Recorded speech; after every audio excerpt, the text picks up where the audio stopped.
Narcissists love to control you, but what are the top 10 phrases they love to use to control you? I'm going to tell you right now. We are going to tell you all about how to smack down that narcissist, because I am going to reveal to you the top 10 phrases narcissists use to control you so that you're going to be onto them and you're going to know what to do to fight back. All right, we're working our way up to number 1. I'm going to start with number 10. Ready? And by the way, if you're new here, make sure you subscribe, hit that notification bell, because I want you to be part of my community so we can fight back.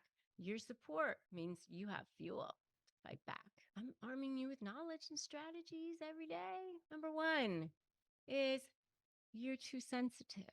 I'd be sensitive too if somebody said something like, oh, you're eating too much. It's like you're putting some weight on or whatever. Oh, this person's on a diet, whatever. And they're announcing it all in front of like a whole big room full of people or whatever. Oh, can't you take a joke? Well, you know what? Those kinds of jokes at my expense, they're not funny. That's not my idea of humor. That is not my idea of humor. That is my idea of gaslighting. That's what that is. And I might just have to torch you next time. No, I'm not telling you to engage in domestic violence or anything, but I'm just telling you that that's what that is.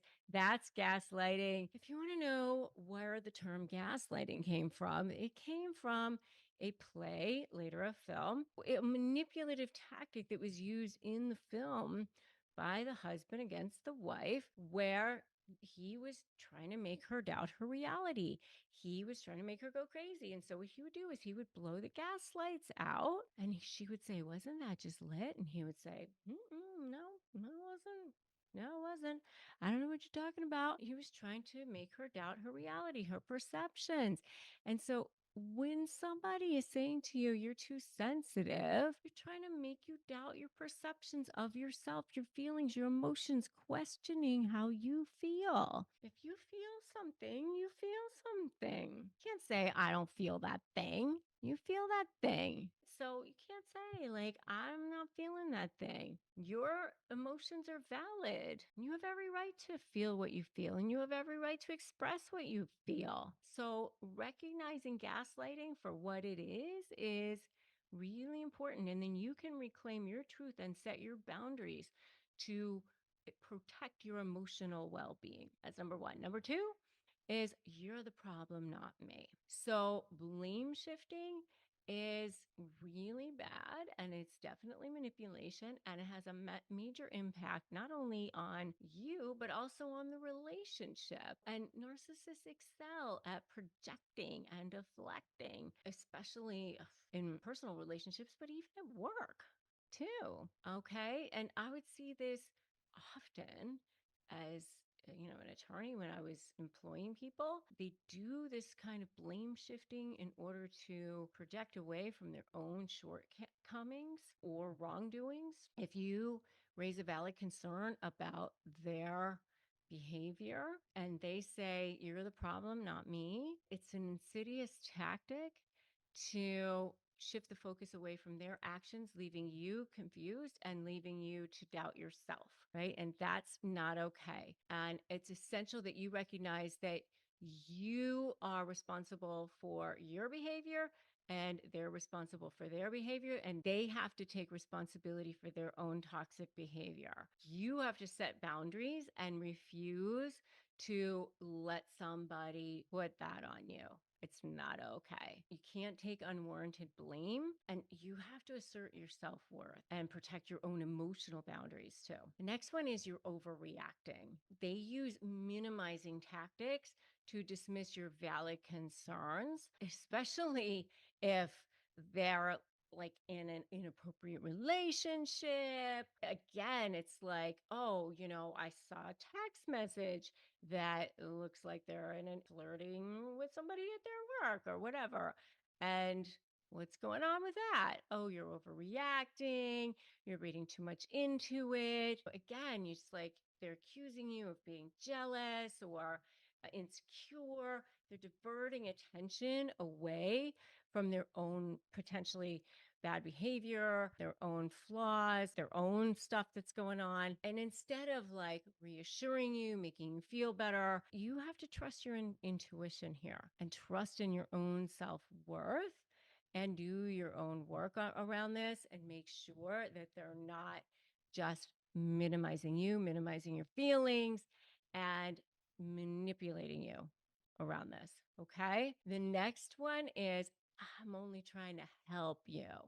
Sometimes, especially, when they're trying to be either paternalistic or misogynistic, a lot of times you see this with men and with women, but you definitely see it the other direction too. They disguise their manipulation as like false altruism to maintain their sense of control. I was just trying to help you, you know? A lot of times they're doing this in order to show like, oh, like this person is going to have an exposed weakness. Like, I'm so concerned about so and so and how often they're having trouble at work, because then they're going to use that against you at some point, right? So you got to be careful about, oh, I'm just trying to help you, because then that becomes, oh, that person's motives are really to use that against you at some point. Assert your boundaries there. I don't need your help. Thank you. I'm good. Just say, I'm good. Thank you. You can put that in the comments right now. I'm good. Thank you. You just got to have you know who you are, right? And when you know who you are to your core, then that's a narcissist repellent. That's the next one. And by the way, if you need a free Crush My Negotiation Prep worksheet to get you started, get my free Crush My Negotiation Prep worksheet at winmynegotiation.com. Winmynegotiation.com is 15 pages.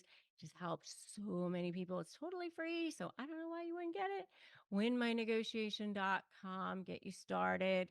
It's amazing. Also join my free private Facebook group, Narcissist Negotiators with Rebecca Zung. All right. Next one is you're so lucky to have me. Oh my gosh. I mean, I remember a narcissistic client saying this to me, before, like, oh, you're so lucky. You're so lucky that I'm hiring you to be my attorney. I could have anybody. And I'm like, okay. Be careful about how they use flattery to manipulate you. You don't want them to have like this sense of dependency. It's a form of manipulation, right? It's a powerful tool. And when they say you're so lucky to have me, they're really trying to create this sense of dependence, like, nobody else wants you. That's like the other flip of that, right? Remember, your worth is not defined by their approval. Recognize flattery for what it is. A lot of times it's manipulation. You keep your independence. And the next one is you're too needy. You're so needy. What's so interesting is like they go from this love bomb stage right into the devalue stage. And at the devalue stage is right when you start to go, like when they go from 100 text messages a day to like, you're so needy, you're so clingy. And it's so crazy because it's like almost overnight. It's like, okay, I thought we were texting every day. Now all of a sudden it's like, I'm so needy, right? But that's what happens is right away it's to diminish your self-confidence and independence. So do not internalize that criticism.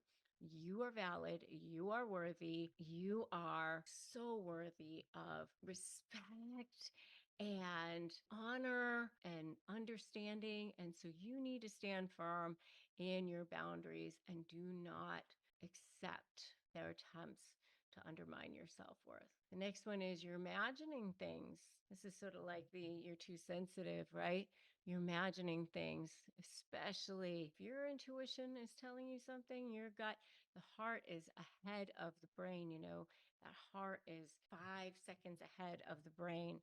When that heart is sensing something, when you feel it, then you know. When that spidey sense is ahead of something, when they're trivializing something, when they're saying you're imagining things, you probably know that something is going on. So don't allow them to minimize your feelings or assert dominance over you. Embrace your emotional authenticity and refuse to let them dictate how you're feeling. You have every right to feel what you're feeling. You ready for the next one? This is the last one. You'll never find someone like me. Good. Let's hope not. So no one will ever love you like I do and all that silly stuff, right? Fear-based manipulation is a hallmark of narcissism. So when they say things like, you'll never find someone like me, they're seeking to instill fear and dependency, trapping you in a cycle of control. So you deserve love. You deserve respect. You deserve to be free from manipulation and fear. Trust in the strength and resilience to break free from toxic relationships and stay on your journey to empowerment. So there you have it, warriors. Those are the top 10 phrases that narcissists use to control and manipulate you. So let's talk about the words that narcissists hate. They're usually the ones that are trying to get you. And if you want to know about the narcissist's favorite sayings, check out my video on the narcissist's favorite sayings. They have their own little collection of things that they love to say to drive you insane, to make you feel small, to devalue you, to make you feel like you shouldn't even be a speck of dust. I mean, I've had so many people say to me, I think he or she wants me to actually kill myself. But that is not true, because then there would go their source of supply. So basically, they love getting the supply, that narcissistic supply, that thing that feeds their ego. They want to get it from as many sources as they possibly can. And if you want to know more about narcissistic supply, check out my video on narcissistic supply, where I actually define the whole thing. But basically, what they're trying to do is make them feel more powerful over you by controlling you and driving you crazy.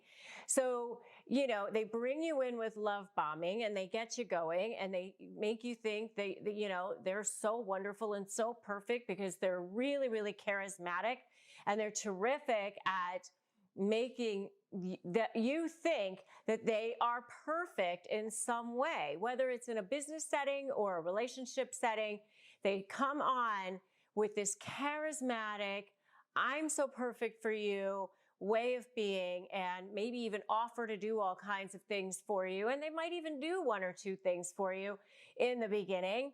A lot of it is offering and future faking and all that sort of thing. And if you want to know more about future faking, check out my video on future faking as well. What can you do to actually get their goat, like actually annoy the crap out of them?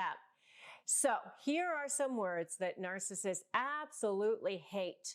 Number one is any kind of praise or any kind of adulation or respect or anything about anyone else. They really cannot take that. Even if you just say, wow, I really admire that person, they're really good at this. Or even if you just compliment them in some way, they're really great in business. Or I like their house. You know, somehow any kind of compliment about someone else becomes something about them. It becomes something that irritates them, that bothers them in some way, that maybe you like them better or you think more highly of them than you think of them. And so therefore it becomes a threat to them in some way. So any kind of nice words about somebody other than them is a problem. Number two is, that's not true. If you just literally say, I think you're lying, then they hate that. Especially if you have proof that they're lying or that you know that they're not telling the truth. I mean, you could literally show them the proof right in front of their face and they will go right to projection or denial or all those other kinds of things. And definitely check out my video on what happens when you catch a narcissist in a lie. There's several different things that they normally do, but they really, really hate it if you just simply say, and you just say it factually. You don't have to say it with emotion or anger or anything like that. You can just say it as if you're like reporting the news, like that's just not true.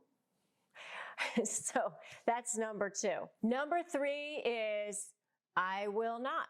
In other words, I will not go with you. I will not do that thing that you want. I will not go along with your plan to defraud somebody or whatever it is. I had a narcissistic client one time who used to say to me, Rebecca, you're really going to be lonely in heaven by yourself. And you like to try to goad me into doing something that I didn't want to do. No, I just said, no, I will not do that. So that's number 3 is I will not. All right, number 4 is similar, which is I cannot. Like literally, I can't do that. I can't do that right now. I can't do that ever. I'm not physically able. I'm not emotionally able. I'm not spiritually able. I'm not able. I just cannot help you in whatever way it is that you want me to do. And they don't like that. I cannot, I will not happening. They don't want to hear that. And the next one is you lost. I mean, even if it's just playing a game or something and they happen to lose, you lost. They don't want to hear you lost. Even if they did lose, they don't want to hear about that. So, you can't actually say, because they're going to have all kinds of reasons why, maybe it looks like they lost, but they didn't actually lose. Namely, probably because you cheated or something happened that caused them to, make it look like they lost, even though they definitely did win. And if you are so ready to be the winner, give me an I win in the comments. Okay, the next one is you're wrong. So, again, even if they are wrong and you give them proof of it, I mean, you could be showing them something on your phone or showing them a piece of paper or something that actually proves to them that they are wrong. They're never going to admit that they were wrong. And so for those of you who are dealing with a narcissist, don't waste your breath trying to prove them wrong, because they're never going to admit to it. The words that sound something like, oh my gosh, you are totally right. I'm 100% wrong. I am so sorry. You totally didn't deserve that behavior. I am terrible. You think that you're ever going to hear those words? No. I mean, you're better off waiting for goldfish to fly, or, the moon to be made out of green cheese, or whatever it is. I mean, anything is more possible than that. I mean, they're really not going to do that. So, you just have to believe that, karma will win out. You use the tactics that I teach you on how to win in other ways, creating your strategy and your leverage and all of the things that I teach you. And you will have to prove them wrong in a different way, because, just by simply saying you're wrong, they hate that, and that you're not going to get anywhere with it. The next one is, I don't care. I mean, what is worse to a narcissist? You think that being mean to a narcissist is the worst thing, or fighting back against them is the worst thing? Actually, no. The worst thing to a narcissist is that you are completely apathetic, that you just seriously don't care at all. I mean, when you can get to a point where someday maybe you don't even remember that narcissist's name, or what they look like, or what they did to you, or anything like that, that's actually the best revenge on a narcissist, because they hate that. They don't want to be irrelevant. They'd rather be in your face and having you complain about them and think that they're a horrible person than be completely irrelevant. So they absolutely hate the words, I don't care. Okay, so the next one is, I'm busy, which actually is very closely related to the 9th one, which is not now. So I'm busy or not now, meaning I can't be with you right now. I can't do what you want right now. I will not do what you want right now, or maybe ever. And they really don't want to hear that. I mean, so with I'm busy or not now, they expect you to move mountains and drop everything for them right now. Or they'll just walk right into your office or walk right into your house and expect and demand to have attention drawn upon them immediately. Or maybe they walk into a restaurant and they expect the best table right away. and if people don't immediately all, flock to giving them what it is that they want, then they actually are, personally affronted. And with narcissists, you're either for them or against them. And so if they don't perceive you to be 100% for them and giving you every minute of attention, every second of the day, immediately when they want it, then obviously you're against them, right? So that brings me to the last one, which is the word that they hate the most, which is no, in any way, shape, or form.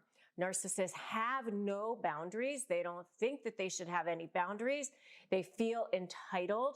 And so, if you say the word no in any way, shape, or form, it is a personal affront to them. They are personally triggered. That narcissistic injury gets triggered, and there comes out flying the narcissistic rage, and hell hath no fury like a narcissist scorned. So anyway, those are the 10 phrases that narcissists hate the most. And when you are going to negotiate with them, you should keep those in the back of your mind and either use them strategically or don't use them at all, depending on what it is that you want to accomplish. What to say to shut down that narcissist in your life.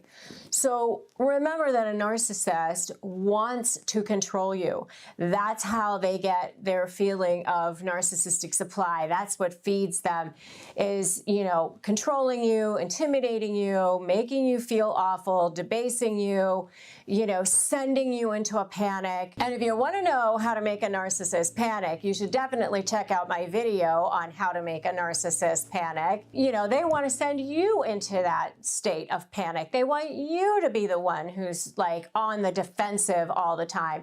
And I help people negotiate with narcissists, negotiate with toxic personalities, get the edge, get that leverage, figure out how to finally turn those tables, how to finally shift that dynamic, and so that you're the one feeling powerful, because they want you to feel like you can never win. They want you to feel like it's never going to end. And they will continue to do that as long as they're getting some sort of narcissistic supply, which is, that smug satisfaction that they're controlling you and getting the edge over you. They're going to continue to be in your life. And that's why some of you have been dealing with these people for years. And, they collect people as forms of supply, like people collect jars of jam or something for the winter. They line them up on the shelves and go, oh, I can get more supply out of this one. I can get more supply out of that one. So as long as they're getting some form of narcissistic supply from you, you're going to continue to have to deal with them. It's like taking that fire and sucking all the oxygen away from it. That's the only way that you'll finally be able to shut them down. So the first way that you can shut down that narcissist is to just say no. And if you want to know more about what happens when you say no to the narcissist, you should definitely check out my video on what happens when you say no to a narcissist, when you just say no. What happens is that the narcissist is so used to controlling you. They've set up this elaborate situation where you feel powerless, where you feel like, oh, I can't ever, get away from this. And it's almost so foreign to you. It's like putting on somebody else's clothes or somebody else's shoes. You're thinking, I can't, seems so strange to me. What's going to happen? Is the world going to fall apart? Are they going to lose control on me? And if you want to know what happens when a narcissist loses control, check out my video on that. But when you say no to a narcissist, it's you starting to take back your power. It's you starting to say, you know what? This is not okay. I'm going to say no. I'm not going to do that thing that you think that I should do. I'm not going to be that person that you think that I should be. I'm not going to take the deal that you're offering me. I'm not going to take the settlement proposal. I'm going to fight back. I'm going to push back. I'm going to go for what I want. And yeah, maybe there might be some backlash from it, but even if you trigger their narcissistic rage because you've touched on their narcissistic injury in some way, just remember that the narcissist is always the worst right before they're ready to give up. So just keep moving forward. Keep moving forward. The narcissist is one of the most scared little people on the planet. The not so secret is that you are actually the stronger one. They didn't attach themselves to you because you had no value. They attached themselves to you because you have so much value, because they can get that narcissistic supply from you. So try out just saying no to them for one or two things and see how it goes. The second thing is, I hear you. All people want to feel seen, heard, and know that they matter. And I talk about that in my book, Negotiate Like You Matter. It's actually in my book. Matter is the acronym for how to negotiate, and M actually stands for my value is defined by me. You and you alone define your value. We all want to know that we matter.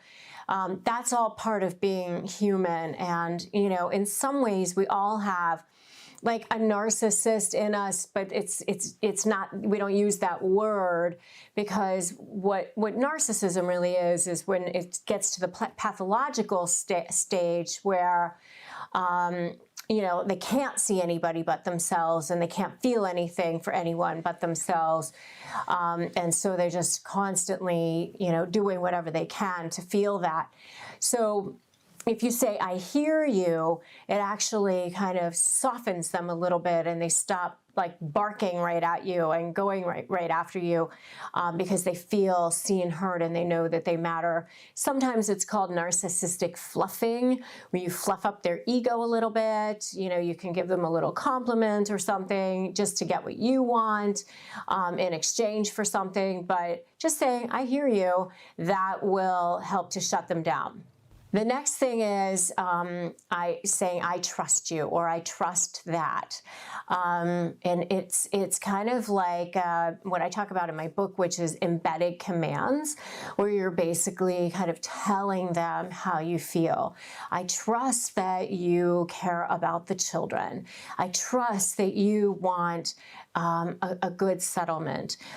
This is all part of what I talk about with ethically manipulating the manipulator. That's a really, really important part of how you get to slaying the narcissist in negotiation. And I talk about my slay methodology in my program, which is slay your negotiation with a narcissist. So strategy, leverage, anticipate, and focus on you.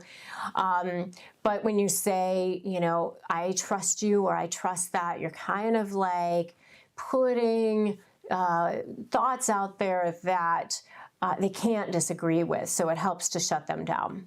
The next one is say nothing.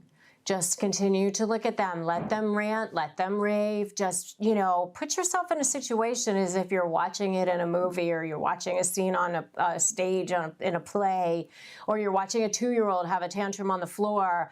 You're just going, okay, I'm watching you, so you don't say anything. And saying nothing just absolutely drives them crazy, and it helps to shut them down, because eventually there's nothing to fight with. There's no bait. There's nothing more that they can use. And, sometimes it takes a tremendous amount of restraint to do this, but just try it out and see what happens. Just say nothing. And if you are so ready to shut down that narcissist, give me a shut them down in the comments right now. The next one is everything is okay. This, makes them feel like, hey, we're in this together. We're going to figure this out together. It's all right. I mean, you're sort of treating them like a toddler, because they really are like toddlers. They kind of never really grew out of that stage of, the toddler's creed. What's mine is mine. What's yours is mine. Everything is mine. If I want it, it's mine. If, even if I threw it away, it's still mine. But, that's the old toddler's creed. In this instance, you're just sort of saying, it's okay. Everything's okay. We'll figure this out. You can just calm down, and that's, again, you're not giving them anything to push back on. How can they argue with that? And the last one is my absolute favorite, which is, drum roll please, no contact. Get rid of them. Out. Goodbye. Bye, Felicia. See you later. Hopefully never. Have a nice life, but have it away from me. And that's what I had to do with the narcissists in my life. And thankfully, I haven't had to talk to them for a long time. And hopefully you won't either. Just suck that oxygen away from that fire. Do not give them anything that they can use. Goodbye. You know, enjoy your life somewhere else away from me. And I have to tell you, from my perspective, what I've had to do as well is stay away from even the people that I know are in those people's lives. You know, it's unfortunate. There were people that I liked. There were people that I would have wanted to stay in touch with, but I cannot have any contact or even contact with their flying monkeys or anyone in their worlds, because you know, my peace of mind, my life is not worth what it would take to be involved with anything to have to do with those narcissists. And I promise you it will get so much better. And I promise you that I've helped so many people get past narcissists by negotiating their way out of those relationships and getting the settlement that you deserve. That's fair. That's equitable.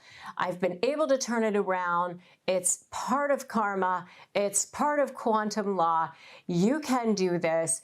You can absolutely put your mind to this and get where you want to get. Let's talk about phrases that narcissists use to control you. There are a lot of different ones that they use, but the good news for you is that narcissists actually do use the same types of phrases that in all different sorts of situations. I mean, the one thing I often say is that they're horrible, they're heinous, they're toxic, but it's almost like they use the same playbook. They are actually pretty predictable in their behavior. Are there different types of narcissists? Absolutely. There are. There are covert narcissists, there are grandiose narcissists, there are malignant narcissists. And by the way, if you want to know more about covert narcissism in relationships, I do have a whole video on that. I do believe that covert narcissists are probably the most dangerous type of narcissist in a lot of ways, because they're the most difficult to detect. A lot of times they're the stealthiest ones. They look kind and sweet, and a lot of times they paint themselves as a victim. Sometimes they're like downtrodden. Oh, poor me. You know, they guilt trip people a lot of times. And so a lot of times the coverts are the most difficult ones to spot. And the two that I had to deal with that targeted me were both coverts. So going back to phrases that narcissists use to control you, one of them is no one else will love you the way that I will, or no one else understands you the way that I do. No one else will deal with you. You know, basically trying to make you feel like you're so disgusting, repulsive, horrible, whatever, in some way, that you might as well not go anywhere else, because they're the only ones who can, you know, manage you, handle you, like you, love you, whatever. But yet somehow they love you, they like you, they deal with you, they manage you. But, you know, you might as well stick with them because they do. But it's like kind of messed up, because why do they stick with you and like you and love you or whatever? It kind of defies logic, but yet that is something that they often will say, you know. So it's sort of like to get you to stay, because if you go anywhere else, you're going to be rejected. You'll be alone. You'll be isolated. So you might as well stick with this person who's basically mentally, psychologically, and spiritually abusing you. So that's number one. Number two is they talk in absolutes. Everyone else thinks this, or no one else thinks that. Like basically to try to get you to believe that whatever it is that you think is just stupid, dumb, ridiculous, not based in reality. If you're trying to make a point to them about something that you think, usually about something about them, they'll try to use this collective who the hell knows who. You don't even know who everyone else is, or no one else is, but these, nebulous whoever's don't agree with you. They all agree with the narcissist, whoever these people are. But it's meant to try to make you feel bad. It's meant to try to make you feel like your opinion is completely discredited, invalidated, means nothing, and therefore you shouldn't have it because, whoever their flying monkeys are, they all are lined up with them and against you. So that's another kind of phrase that narcissists use to control you. Another type of phrase that narcissists use to control you, and there are going to be several of these. We're going to go into the types of phrases that narcissists use within the gaslighting realm. By the way, I do have a whole video on how to shut down gaslighting, which you should definitely check out as well. But so these are the types of phrases that narcissists will use to make you think that you're crazy, because gaslighting is meant to make you think that you're crazy. It's meant to make you feel like whatever it is that you're thinking isn't true, to make you question your mind, to make you question your reality, to make you question what it is that you believe that you saw or you heard, or what you're seeing isn't what you're seeing, or what you're hearing isn't what you're hearing, or what the conversation is that you believe took place isn't what you took place. Your feelings aren't your feelings. That's what gaslighting is. So they will say things in the gaslighting realm such as, you're oversensitive. So you're oversensitive is to invalidate your feelings. So if you are feeling hurt about something that took place, then they'll say you're oversensitive. You shouldn't be hurt about that. That's meant to invalidate your feelings. Another gaslighting phrase is something like, we talked about that, and this is what we agreed to. You agreed to this, don't you remember? And you'll be like, we didn't agree to that. We never had that conversation. We agreed to this, or that conversation never took place at all. They will change the details of a conversation, or they'll basically say that you agreed to something that never took place whatsoever. That's total gaslighting. You'll say, you said this, and they'll say, I never said that. I never said that at all. Again, that's gaslighting. They'll say things like you're delusional when you're trying to say something about how something took place, or how you're feeling about something, or your perception of something that's happening. You're delusional. I mean, that's totally meant to just say you're crazy. I mean, that's straight up gaslighting. Straight up gaslighting. If you see a text message between somebody and a coworker, maybe it's your husband and a coworker that looks flirtatious or something, and it doesn't look totally appropriate. You're just jealous. And it turns out maybe you weren't just jealous. Maybe there was something going on between them. That's all gaslighting. Those are all gaslighting types of phrases. They're designed to make you think that you're crazy. Another type of gaslighting is in conversation, where you're trying to have a conversation with them and you'll say, I want to talk to you about, these text messages that I saw. And they'll say, why are you bringing that up now? And you say, well, when would be a good time? And they'll say, oh, I don't like your tone. Well, I didn't raise my voice. Yes, you did. You just raised your voice. And now I can't talk to you because you're raising your voice at me. And now you can't get to the point of it because they keep interrupting you about that. Oh, now you just interrupted me. Oh, now it's about this. Oh, now it's about that. And you can never get to the actual point of the conversation because they keep talking about other things. And, they'll bring up something else, or they'll bring up something else, or they'll bring up something else. Again, project, deflect, lie, deny. If you've seen any of this so far, I would love to see a totally in the comments, because I'm sure that you guys have seen some of this so far. Okay. And then the next kinds of phrases that narcissists will use to control you are what I call guilt trip phrases. Guilt trip phrases. And you will definitely see this with covert narcissists. This is so much, because of the victim mentality with covert narcissists.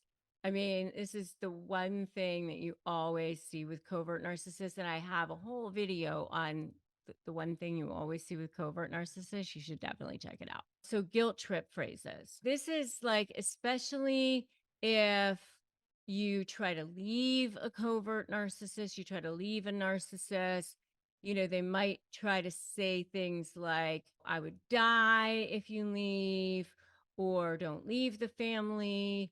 I would commit suicide if you leave, or you can't leave the family. Oh, I can't believe you're spending time over there.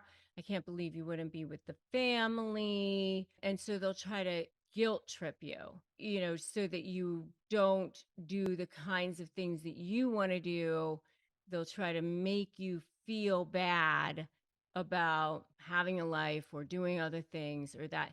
And so they will use phrases like that to try to guilt trip you back into doing the things that they want you to do. That's a little bit more passive aggressive. And, you will see passive aggressive types of phrases from especially covert narcissists, like, you've lost weight, but, you still have a ways to go. Things like that, passive aggressive types of things from covert narcissists. It's like not so nice kinds of things. Like they try to say nice things, but then it ends up not being so nice, that sort of thing. But that's not phrases used to control you. Those are just passive aggressive types of things, but that's another whole story. But this video and this podcast is really focused on the phrases that narcissists use to control you. Let's talk about gaslighting. One of the narcissist's favorite little go-to bag of tricks. And it's almost like they need to do it. They're like compelled. It's like a way of life for them. So gaslighting is a form of manipulation. It's a psychological form of manipulation to try to get control over you and try to make you think that you are crazy. And they use it in a lot of different ways, and especially in negotiating. When they are dealing with somebody during a discard phase, it really comes up quite a lot. So I have seen it a lot in my law practice. And so if you are negotiating with a narcissist in any way, shape, or form, whether it's in a divorce, a business partnership, or maybe it's even a family member, a neighbor, or somebody who used to be your friend, then you will see these phrases and these signs of gaslighting coming up in some shape or form, because they're actually pretty predictable. Even though narcissists are like really heinous to deal with, they're actually fairly predictable as far as their personality type. They kind of all act the same.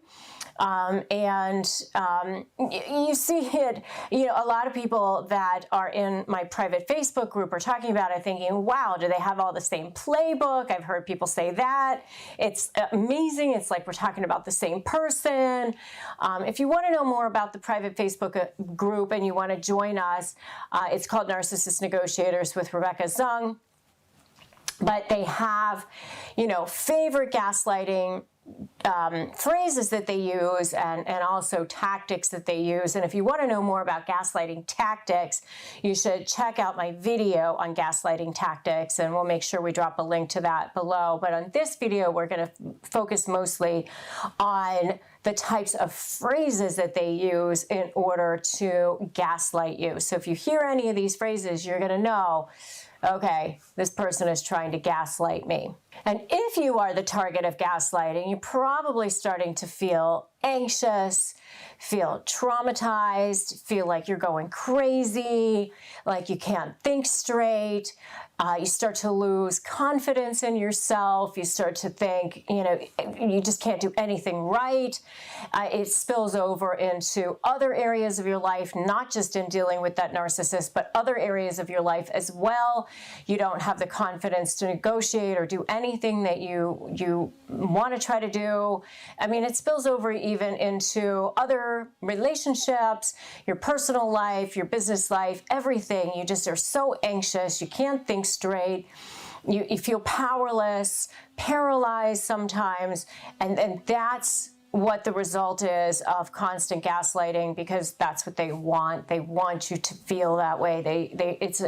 They're manipulating you. Okay, so the first phrase that they use is, "You're crazy and need help."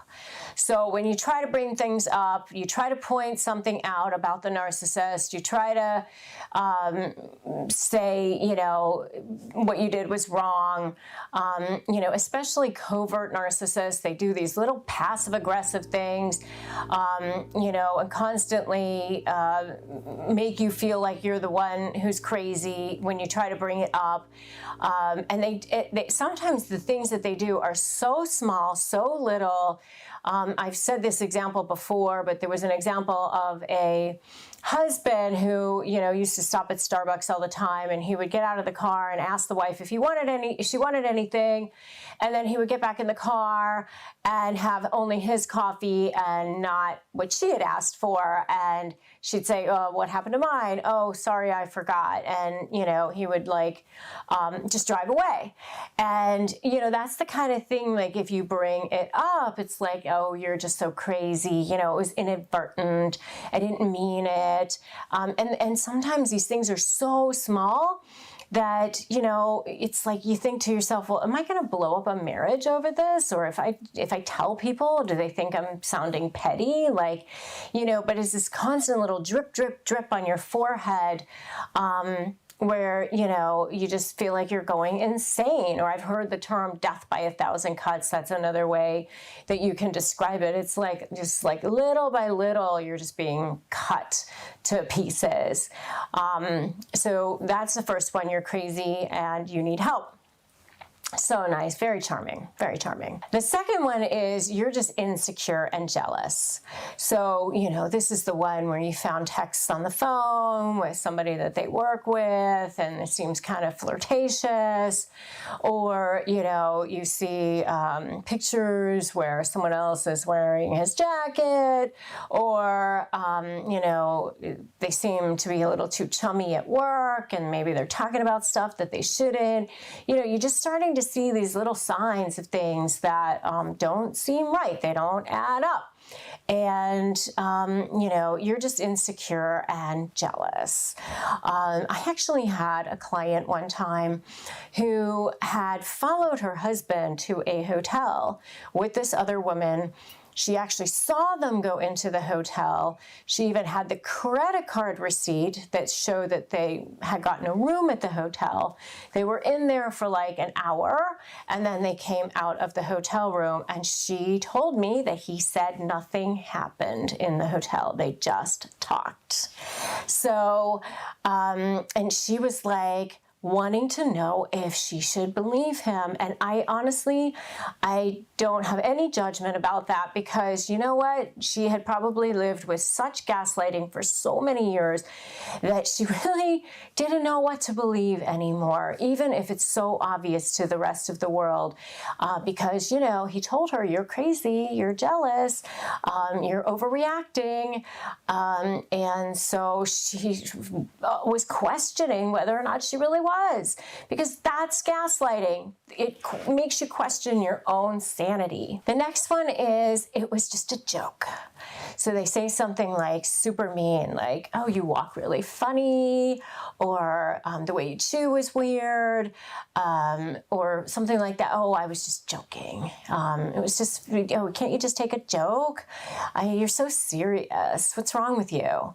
When they say like hurtful things, oh, ha, that was really supposed to be just funny. You can't take a joke? Oh, you know, obviously, you know, you're just you're super stiff, and there's something wrong with you. And if you are so ready to fight back against that narcissist gaslighting, give me a fight back in the comments. The next one is, I never said or did that.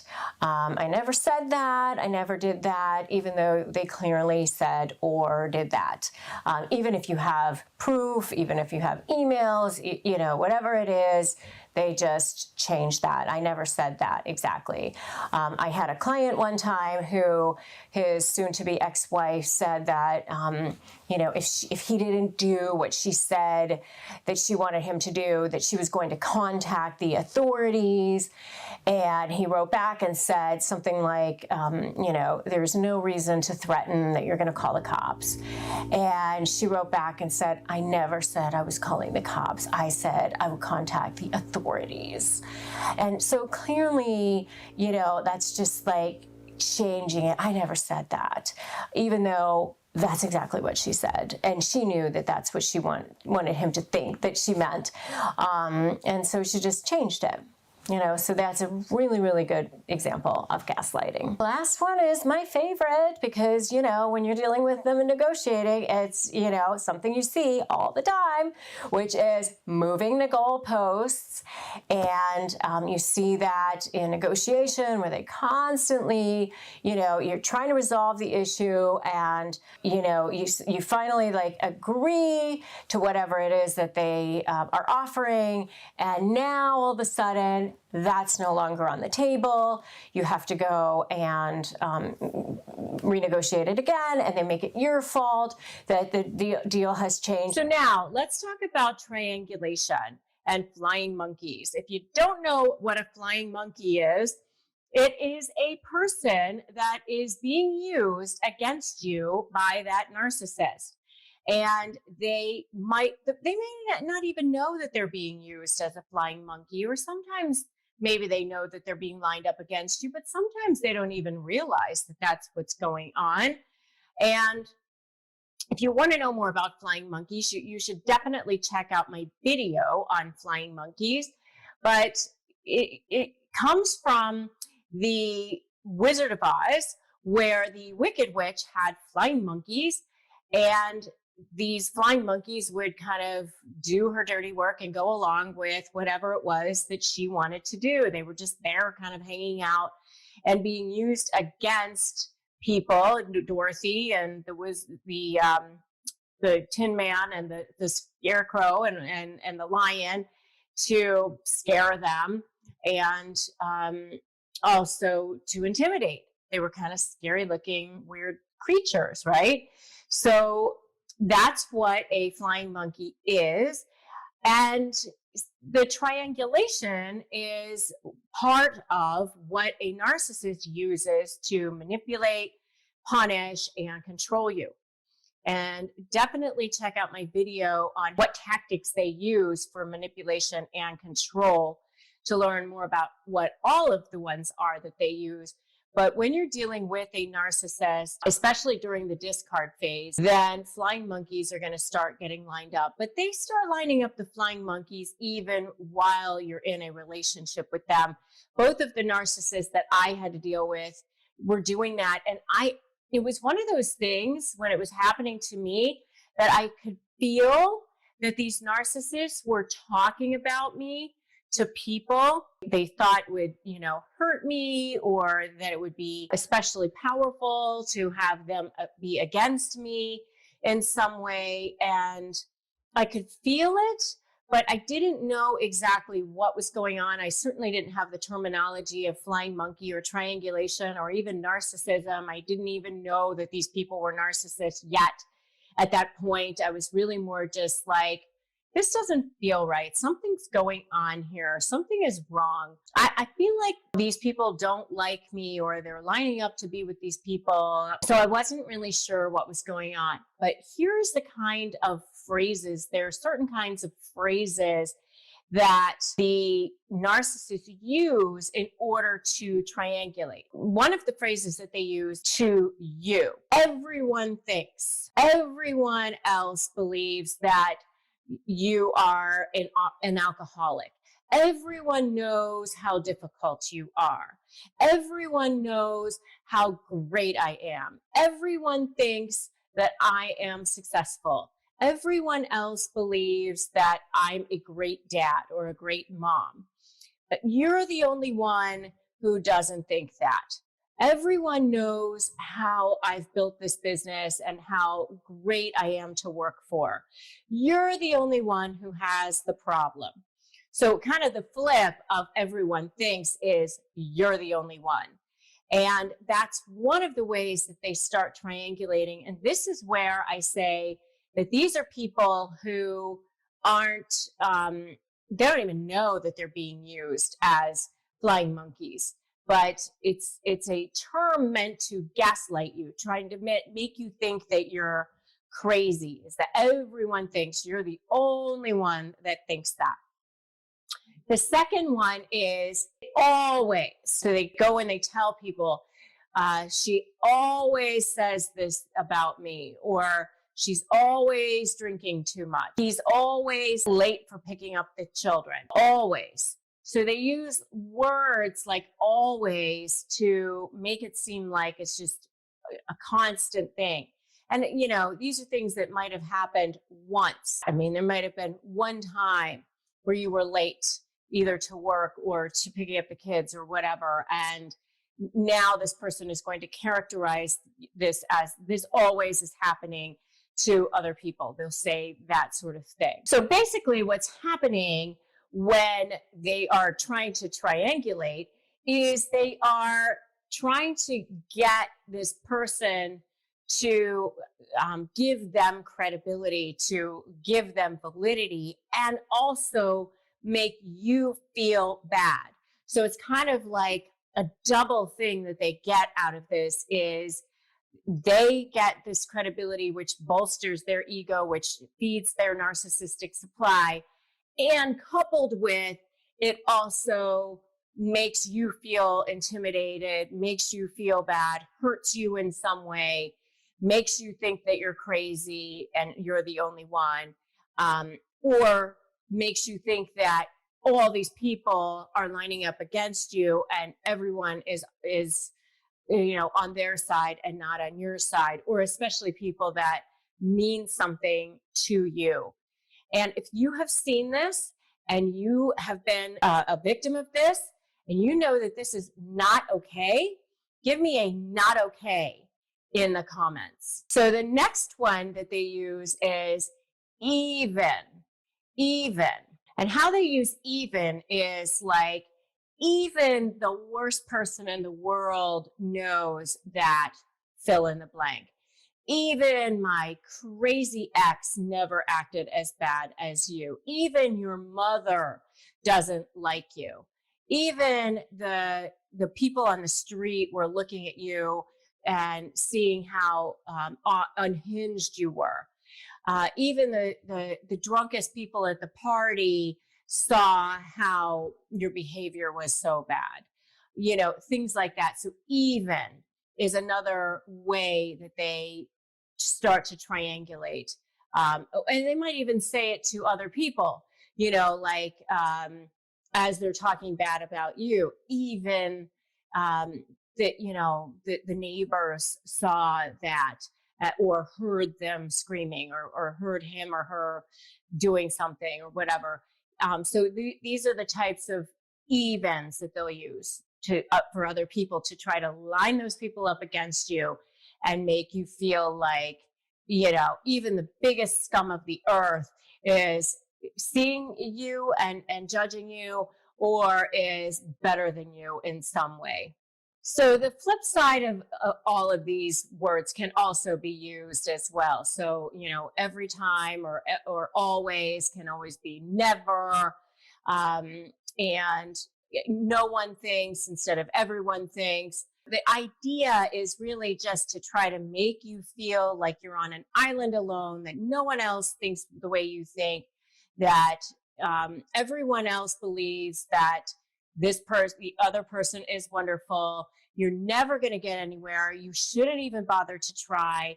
It's also to try to make you feel jealous, make you feel small, make you feel controlled by this person, intimidated by this person. They get everybody thinking that they're wonderful, and the flip side of you feeling terrible and intimidated or jealous, or like everyone thinks badly of you in some way and thinks wonderful of the other person in some way. So they'll use whatever they need to, especially with people that they think will be extremely hurtful to you, like maybe your family or other people that you work with, or people who are close to you.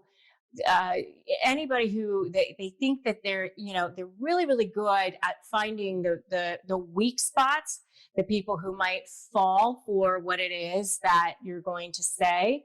One of the things that I noticed when I was dealing with a family member who's a narcissist is that this person would go up to the other person and act like the victim.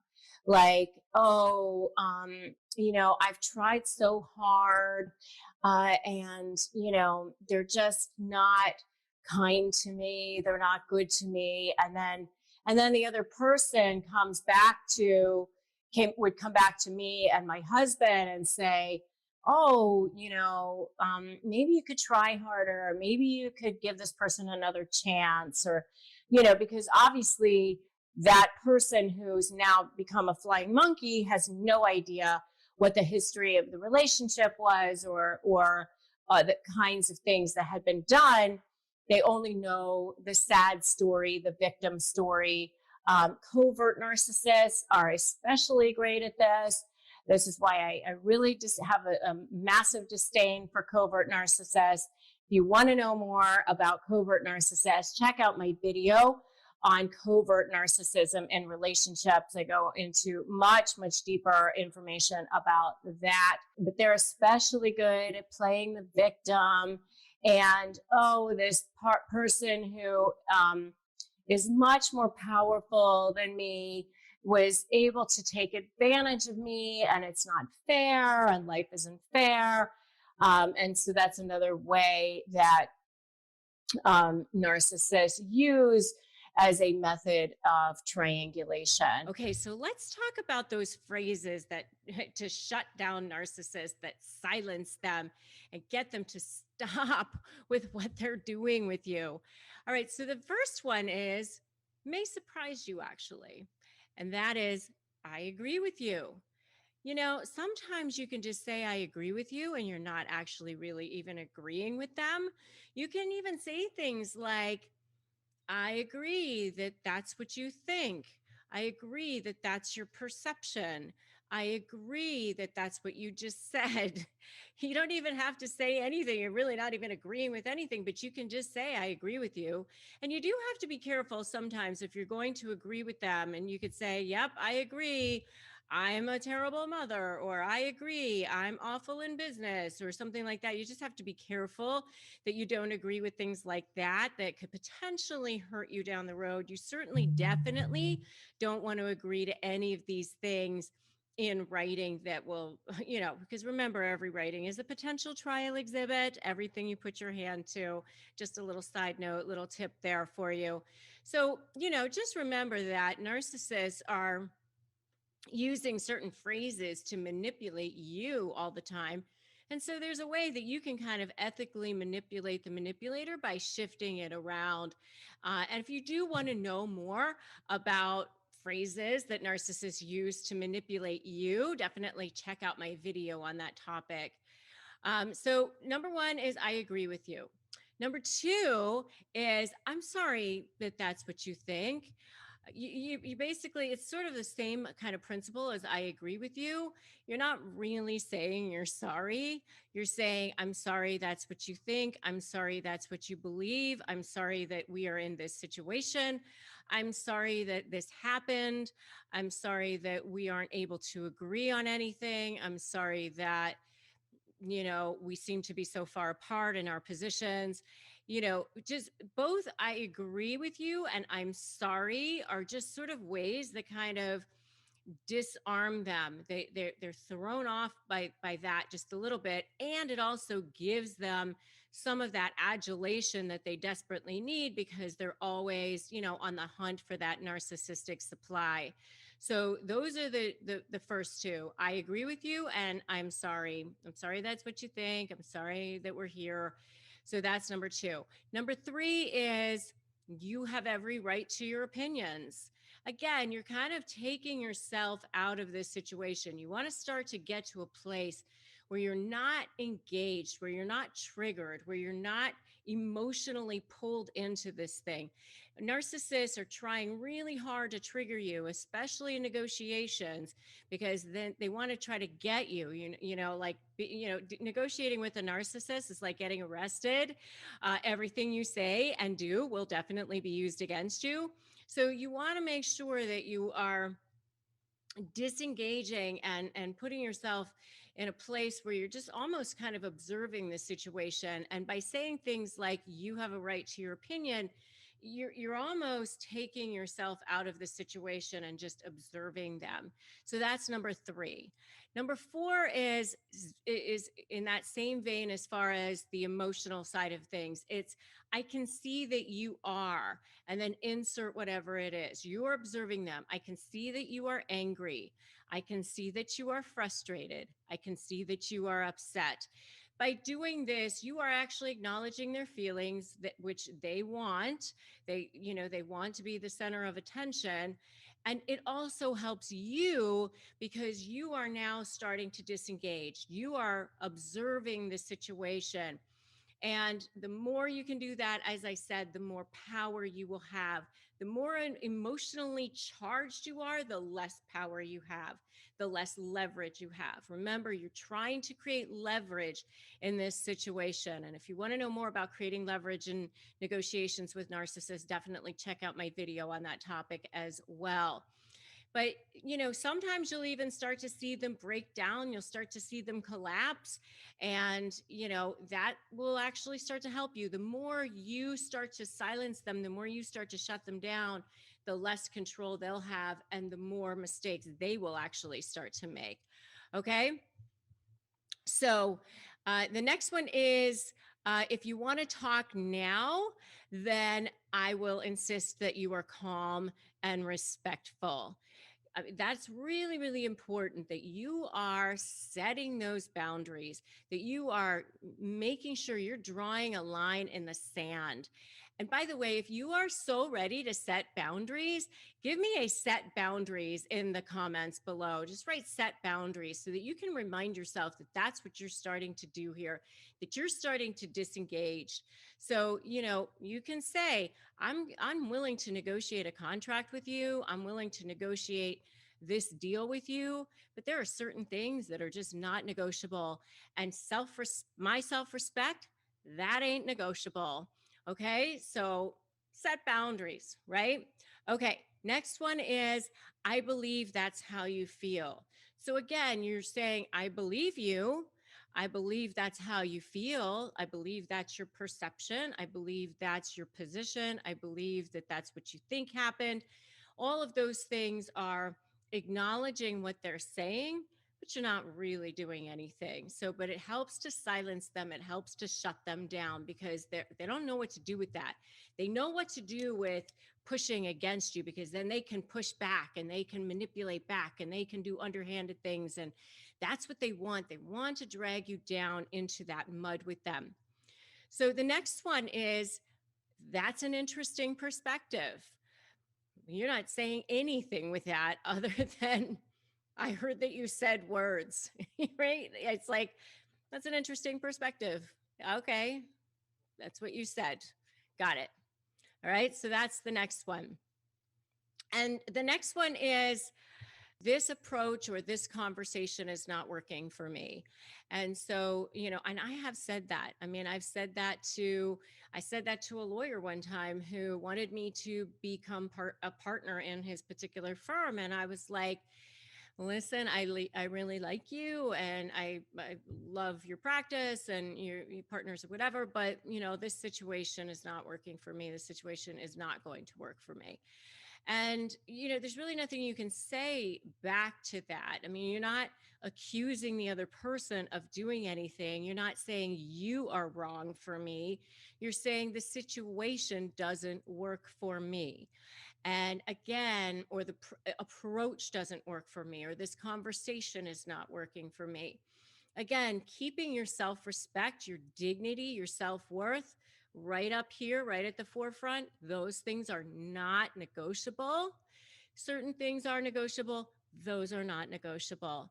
So those are the 8 phrases that I have for you that will silence those narcissists. They won't know what to do with it. It will wobble them. It will take them off their game, and it'll help you actually feel much more powerful in the negotiations. All right, so let's talk about those 8 phrases that will destroy narcissists. So first of all, narcissists are extremely fragile.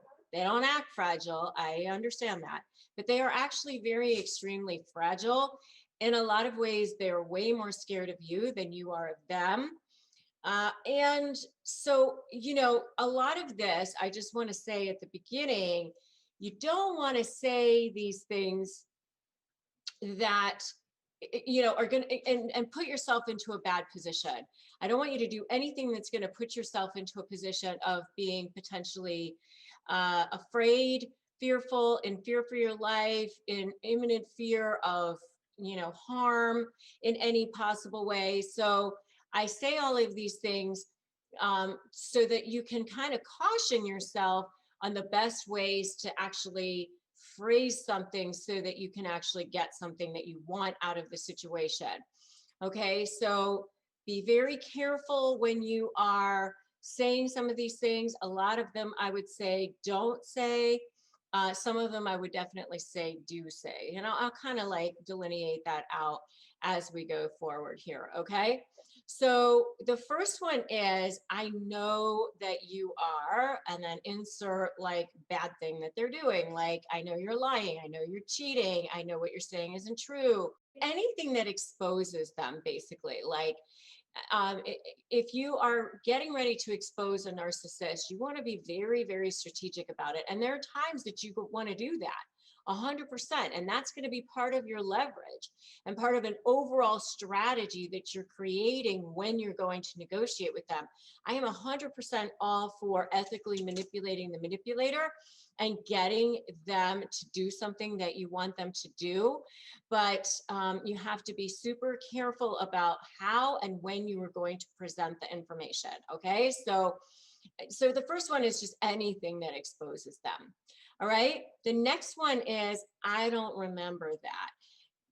Basically what you're saying in this one is, I'm not paying full attention to everything that you're saying, and that's definitely going to destroy them. They want to feel at least like you are revering them, and they have your adulation, and everything that they're saying and doing you're hanging on. And so if you say something like, I don't remember that, or it doesn't, it's sort of a whatever to me, then that will destroy them. And by the way, kind of, we all want to feel seen, heard, and know that we matter. So some of these things are also things that might be hurtful to any of us, right?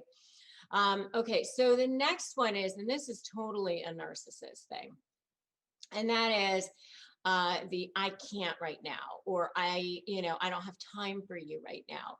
Um, that's something that, a reasonable person will understand if you are a busy person and, maybe you didn't have time to read that text right at that moment, or you didn't have time to, you don't have time to drop everything that you're doing and do it right for them right at that moment. But narcissists are extremely easily slighted. And, like they even hear tones, like I always say they hear tones like dogs hear whistles, like, there was no tone, like, but they think it's sarcastic and they think that there's something that you said or did. So you have to be very careful about their ego with that. And I say that because you want to be able to get what you want from them. So you want to be careful about how and when you're going to present things and how and when you're going to say certain things. So you want to be definitely strategic about that. But if you hear that from them, that's definitely something that um, that they won't like. So you just got to be careful about the I can or whatever. But of course, have your boundaries, right? Of course, have your own boundaries. All right. So the next one is you are a failure or you're a loser. I'm so disappointed in you. Something like that. I mean, you can certainly say things like, you know, um, this isn't working for me. This situation isn't working for me. This conversation isn't working for me. The way you're saying that isn't working for me. Something like that. You're, the way you're coming across. But be very careful about saying things like you're a loser. That's one of those that I would highly recommend you stay away from. You don't want to put yourself into a dangerous situation, and it's not going to get what you want out of the negotiation anyway. All right. So that's that one. And the next one is you caused, like you caused bad things to happen. It's your fault. It's your responsibility, something like that. They definitely don't want to have to take responsibility for anything. If you try to get them to take responsibility for something, then it's, deny, deflect, project, all of those things. And if you've seen that, if you've seen any of these things so far, give me an I've seen it down in the comments below. And you do want to be careful because you don't want them to come unleashing on you, and you don't want them to, have that narcissistic rage come flying out, right? So, okay, the next one is I don't believe you. And this is, where you're basically saying to them, I know you're a liar, and I see through you. I see exactly who you are. And uh, by the way, if you do try to catch a narcissist in a lie, you definitely want to check out my video on that. I have a whole video on what happens when you try to catch a narcissist in a lie. They try to like slither their way out of that situation, right? And sometimes they can be very good at it, but sometimes they think they're better at getting away with it than they actually are. So that's the next one. The next one is just the word no. They don't want to have to be told no. They don't want to have to be told that you're not going to, do exactly what they say when they want you to do it and all of those sorts of things, right? It's like, they want to have full control over you. They want to know that you are going to jump when they say jump, and they're going to say how high. They work very hard to have control over you. I mean, they like to have control over everything. And so they don't want to hear that word no. That's definitely a word that will destroy them. So, when you are dealing with them, especially in a negotiation setting, there are ways that you can disagree with them without actually disagreeing with them, like by saying no. I mean, you can even say things like, I agree, that's your position. I agree that that's how you feel. I agree that your offer is blah, blah, blah. Then they hear, I agree. So you can say those things without actually having to say no. I mean, you can even say things like, good point, great feedback, thanks for sharing, something like that. And, but blah, blah, blah, blah, blah. You don't have to physically say the word no. Okay. And the last thing that will actually destroy them, even though they treat you terribly sometimes, is the word goodbye. They don't want to see their source of narcissistic supply walking out the door, whether it's in a business relationship or a personal relationship. They do not want to see you walking out the door. So, they don't want to see the word goodbye. It's so confounding because they treat you poorly and then wonder why you want to leave. But that is one of their biggest fears, by the way. And you want to check out my video on what their biggest fears are, is you leaving, you abandoning them. So they don't want to hear that word goodbye. So you're getting ready to go into a negotiation. You're wondering, what should you say? What should you not say? What should you definitely stay away from? And believe me, there are certain phrases that you definitely do not want to say. So number one is, I'm giving this an hour, or I'm giving this 30 minutes, and then I'm out of here. So you don't want to start off with like you're giving us some time frame that puts everybody on edge right away. And now everybody thinks they need to hurry up or whatever. That's definitely a narcissist move, by the way.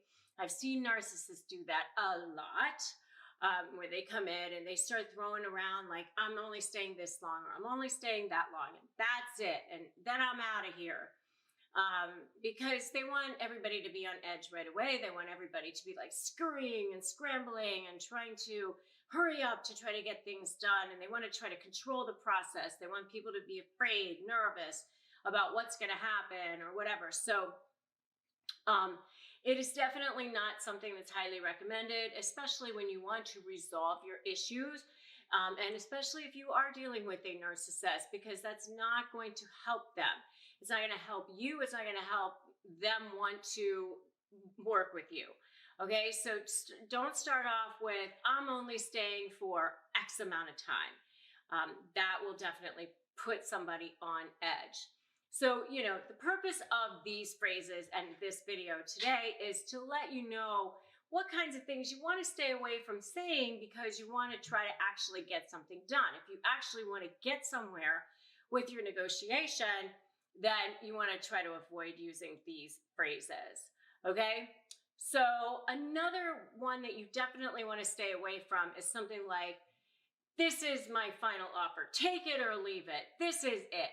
Especially if you're early on in the process. Now, if you're down the road, y'all have been sitting there for hours and hours and hours, and you've already been back and forth. You already know what your choke point is. You've done your risk assessment. By the way, if you want to know all the things that I'm talking about, grab my free Crush My Negotiation prep worksheet at winmynegotiation.com. That will help you do all of these things. But you've already figured out what your best case scenario is, what your worst case scenario is, what your choke point is, what your walk away point is, those are the same. And you've gone, okay, now this is my final offer. Fine. But you don't walk in and start off at the beginning going, this is the deal, take it or leave it. If you don't take it, I'm out of here. Because that's not going to, nobody's taking that. I mean, even if it's a deal that you want, just imagine that it's presented to you in that way. You're going to go, oh, no, because, you're kind of acting like a jackass, right? So you don't want to do that. So if you want something to actually be done, you actually want something to be considered, where you can actually maybe get some, ground in this thing and gain something out of it, then you don't start off with, here's the deal, take it or leave it, right? And if you are so ready to get this done, give me a get this done in the comments below. Okay, so the next word that you never want to say straight up in a negotiation is no, because that's not going to help either. When you're dealing with a narcissist especially, they hate the word no. And by the way, you should also check out my video on words narcissists hate, and definitely no is one of them, even if it is a no. I mean, you might want to just say, I'll consider it. What's your reasoning for this offer? It's always good to know what their reasoning is behind the offer. Why is it that they're offering this? Get them to talk a little bit, because one of the things that is really important to know is that even if you don't settle in mediation or in the negotiation or in arbitration or whatever it is that you're in that particular conversation, and you don't have a resolution, it's a great way to get information. It's a great information gathering time. So get them to tell you more about it. Why is it that you think that this is a good deal? Why is it that you think that I should take this? What supporting documentation do you have? What arguments are you going to be using down the road if we don't settle this now? Why do you think that it would be a good deal for me? And why is it a good deal for you? Why is it that you want this deal? Ask more questions rather than just say no straight up off the bat. Because if you just say no, you're just going to piss them off. You're going to annoy them. They're going to get up. They're going to walk away. And then you've lost the opportunity, even if your answer is straight up no, to get more information and gather more documentation that you could potentially use. And by the way, if they start giving you all of their arguments and all of their documentation, then the next time you go to sit down for a conversation, you know exactly how to refute that. You know exactly what research you need to do so that you can be prepared for whatever the next meeting is, if there is going to be one. So don't just say no straight up off the bat for a number of reasons. One being that you're not going to get anywhere with that. And second, you're actually losing an opportunity for yourself to gain more information. The next one is never use any kind of a devaluation or any kind of a slur, or even using any kind of like tone where you're like, yeah, I know that this is what you want, but you're not getting it, or that's ridiculous and that's never going to happen. That's actually another good phrase never to use, which is that's never going to happen, because that's, again, you don't want to put people in a situation where they're immediately put off, where they immediately are just like, why am I having this conversation? Let me just get up. Let me just leave right now. You want to hold them there. You want them to have a conversation with you. And so the longer that you can be in conversation with each other, the more rapport that you can build. And so in building a rapport, you definitely don't want to be slurring the people. Certainly don't use any kind of racial slurs, any kind of gender slurs, anything against religion, or anything about the person as a human being. You really never want to get personal when it comes to negotiating. You don't want to say, something about, like your mom is an alcoholic, or something like, Eddie Murphy with the ice cream man thing. You don't want to say things like that, right? Clearly that's way off topic and way so far afield, and will just inflame the situation and cause the person to go, well, I'm never having any kind of conversation with you. And maybe you're fine with that, obviously you want to know before you go into the room where your parameters are and what your walk away point is. But if you're in conversation with this person, then that means that you do want something from them. And you have to remember that all people want to feel seen, heard, and valued. All people want to know that they matter in some way. And that's why my book is called Negotiate Like You Matter. And the acronym, MATTER, is actually the acronym for how to negotiate, because all people want to feel that they matter. Now, obviously, if you're dealing with a narcissist, it's like heightened by a gazillion, because they have to be the focal point, and they really want to know that they matter. But you always need to make sure that you're providing value for value. Nobody's going to settle for their worst day. Remember, your best day is probably the other side's worst day, and nobody's going to have a conversation when it means that they're settling for their worst possible scenario. So, deciding ahead of time what it is that you're going to give up will really be helpful. Now, when you're dealing with a narcissist, you might kind of like use a decoy and act like the thing that you're giving up is the thing you really wanted when it's really something you were going to be willing to give up in the first place. You kind of have to ethically manipulate the manipulator a little bit. And if you want to know more about that, check out my video on manipulating the narcissist, because that's something you definitely have to do when you are dealing with a narcissist. The point of all of this is you don't want to use any kind of language that's going to cause the person to immediately go, that's it, I'm just out of here. I'm not having this conversation, because you're putting them on edge right away. I mean, even when you go to tackle the issues, one of the T's in my matter, MATTER, is tackle hard issues second, meaning start with areas where you might agree and then work toward the more contested issues, because then you're building a rapport. You're building a situation where you feel like the momentum is going. You're actually covering ground. You're making headway.